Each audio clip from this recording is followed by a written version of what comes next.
नमस्कार, मैं हूं आमिल बेग। आप देख रहे हैं सिटी बुलेटिन न्यूज़। पेश हैं आज के प्रमुख समाचार। पूरा शहर इस समय जाम से कराह रहा है, लेकिन हालत यह है कि यातायात पुलिस कहीं भी नजर नहीं आती है। तस्वीरें हम आपको दिखा रहे हैं फतेहगंज से रिकाबगंज चौराहे के बीच की तस्वीरें। जनाना अस्पताल रोड है, बैंक है, लेकिन आज यहां पर घंटों जाम लगा रहा। नगर विधायक का आवास भी इसी मार्ग पर है।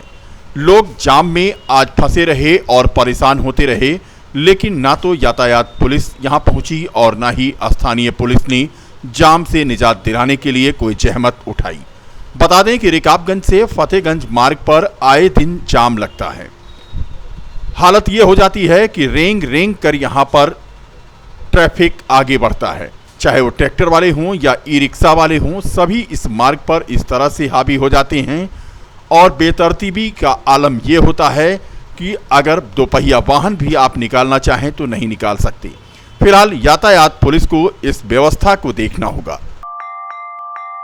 अयोध्या में व्यापार अधिकार मंच संगठन के संयोजक सुशील जायसवाल के नेतृत्व में एक प्रतिनिधि मंडल ने नगर विधायक वेद प्रकाश गुप्ता को आवासीय कार्यालय पहुंचकर मुलाकात करने के बाद एक ज्ञापन सौंपा। व्यापार उद्योग में आई 60% तक गिरावट के लगातार बने रहने के कारण और निवारण के लिए एसआईटी के तरह शीघ्र एक कमेटी बनाकर ध्वस्त होते असंगठित खुदरा व्यापार एवं उद्योग को बचाने के लिए मुख्यमंत्री को संबोधित एक ज्ञापन आज सौंपा गया। सुशील जायसवाल ने कहा कि यदि यथाशीघ्र आर्थिक मंदी का निवारण और डीआईजीएल की ईएमआई को सीसी या ओडी लोन में कन्वर्ट नहीं किया जाता है तो व्यापार, व्यापारी और उद्योग को बैंक करप्ट एवं दिवालिया होने से कोई नहीं बचा पाएगा, जिसका सीधा असर राष्ट्र के सामने भुखमरी, बेरोजगारी और 25 करोड़ से ऊपर खुदरा व्यापार पर आश्रित परिवार पर पड़ेगा। इस दौरान विधायक वेद प्रकाश गुप्ता ने समस्याओं को संज्ञान में लेते हुए मुख्यमंत्री, वित्त मंत्री और प्रधानमंत्री को अवगत कराने का प्रयास करने के साथ मुख्यमंत्री से संगठन के प्रतिनिधिमंडल की इस गंभीर समस्या पर वार्ता कराने का भी आश्वासन दिया है। श्री सुशील जायसवाल जी जो व्यापार अधिकार मंच के अध्यक्ष हैं और महामंत्री कमल कौशल जी, अरुण गुप्ता जी, रूपन जी और इस संगठन के सभी लोग मेरे पास आए थे। ये हमारे सब व्यापारी साथी हैं, बहुत पुराने, मेरे छोटे भाई की तरह हैं। निश्चित रूप से मैं भी व्यापार मंडल से 40 वर्षों से जुड़ा हूँ और व्यापारिक समस्याओं से अवगत हूँ। निश्चित रूप से इनकी ये बात जो है, जो इन्होंने ये दिया है ज्ञापन, व्यापारी की समस्याएं जो हैं उन पर सरकार फोकस भी कर रही है और मेरा विश्वास है, मैं बात करूँगा, अपना पत्र भी दूंगा माननीय प्रधानमंत्री को, माननीय फाइनेंस मिनिस्टर को और माननीय मुख्यमंत्री जी को कि इस संदर्भ में इन मांगों के बारे में कृपया पूर्वक विचार भी करें। प्रदेश और देश का व्यापार में 40 से 60% की पूरी तरीके से गिरावट देखी जा रही है। व्यापारी समस्याओं का सामना कर रहा है और यदि ये समस्या आने वाले समय में कुछ महीने और बनी रही तो व्यापार और व्यापारी पूरी तरीके से प्रभावित हो जाएगा, दुष्प्रभावित हो जाएगा। उसका कारोबार छिनने के कागार पे है। बंद करके बैंक करप्ट होने की स्थिति में व्यापारी पहुंच रहा है, उद्योग पहुंच रहे हैं। इसलिए ये मांग हम लोग कर रहे हैं कि एक कमेटी बनाकर प्रधानमंत्री जी के द्वारा, मुख्यमंत्री जी के द्वारा एक कमेटी बना दी जाए जो इसकी सीआईटी की तरह जांच करे और जांच करने के बाद जो भी कारण है इसके व्यापार में गिरावट की, मंदी के कारण, मंदी के जो कारक हैं उसकी जांच करे और उसका निवारण के लिए भी व्यवस्था, उसका भी जो है कुछ निवारण की व्यवस्था भी बनावे, जिससे कि व्यापार और उद्योग को बचाया जा सके, जिसके ऊपर आश्रित कम से कम नहीं तो 25 से 40 करोड़ लोगों को इस दुष्प्रभावों से बचाकर उनके भरण पोषण में कोई समस्या न आने पावे। इसके लिए हम लोग ने मांग की। साथ ही एक मांग यहाँ पे अयोध्या जो जनपद है वो सांस्कृतिक रूप से अपनी एक अलग पहचान अंतर्राष्ट्रीय स्तर पे, राष्ट्रीय स्तर पे बनाने जा रहा है, जिसमें तरह तरह के महापुरुषों के चौराहे और उस तरीके से डेवलप किए जा रहे हैं। हमारी लोकप्रिय विधायक जी से मांग है कि जिस जगह पे महाराणा प्रताप जी की मूर्ति लगी है वहीं पे व्यापारियों के जो सबसे बड़े स्रोत हैं, आदर्श पुरुष हैं, भामाशाह जी, उनकी भी एक चौराहा या उनकी भी एक मूर्ति वहाँ पे प्रतिस्थापित की जाए। अगर हम लोग के लायक कहीं पे कोई ज़रूरत है तो उसको भी हम लोग करने के लिए तैयार हैं। साथ ही साथ जिस तरीके से भामाशाह जी ने देश को बचाने के लिए, महाराणा प्रताप जी के लड़ाई को आगे बढ़ाने के लिए उस समय 30 लाख रुपए के लगभग उनको जो है अपना पूरा जितना सब कुछ था वो उन्होंने दे दिया कि देश स्वतंत्र रहे। आज व्यापारियों की भी यही खराब स्थिति है और एक युद्ध से गुजर रहा है। हमारी सरकार से अब मांग है कि सरकार जो है, जो कोरोना के समय में व्यापारियों की मदद किया था उसको GECL के रूप में उसको जो है कन्वर्ट करके CC लोन में कन्वर्ट कर दे, नहीं तो अवसाद में व्यापारी जा रहा है। कारोबार तो बंद ही होगा, बैंक करप्ट होगा, व्यापारी भागेगा घर छोड़ के, और या कहीं ना कहीं अपने शरीर के साथ में भी उसके साथ में दिक्कत आएगी, क्योंकि मानसिक रूप से बहुत पीड़ित है। इसलिए आप लोगों के माध्यम से भी मांग है कि सरकार तत्काल रूप से GECL लोन को कन्वर्ट कर दे, जिससे कि EMI के रूप में जो लाखों रुपया, 50,000 लाखों 10 लाख रुपया जा रहा है उससे बचे।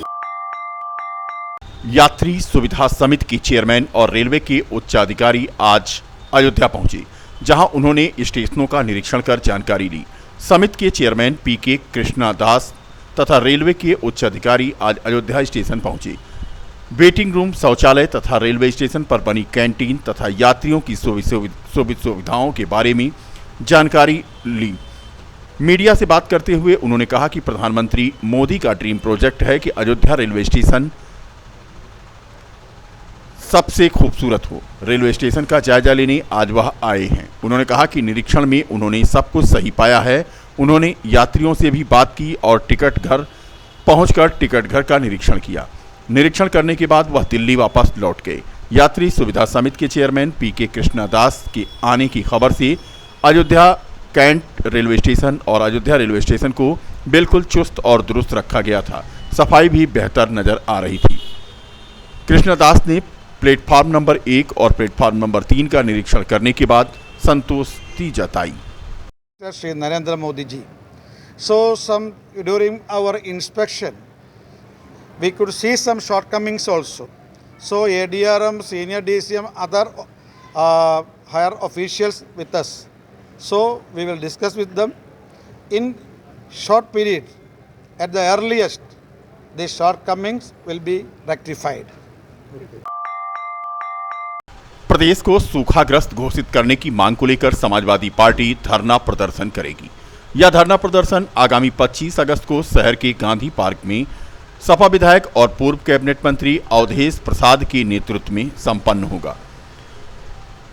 अवधेश प्रसाद ने आज पत्रकारों से बात करते हुए कहा कि 25 अगस्त को धरना देने के बाद प्रदेश को सूखाग्रस्त घोषित करने की मांग को लेकर एक ज्ञापन राज्यपाल को संबोधित जो होगा उसे जिला प्रशासन को सौंपा जाएगा। मुख्यमंत्री से विधानसभा का विशेष सत्र बुलाने की मांग की जाएगी।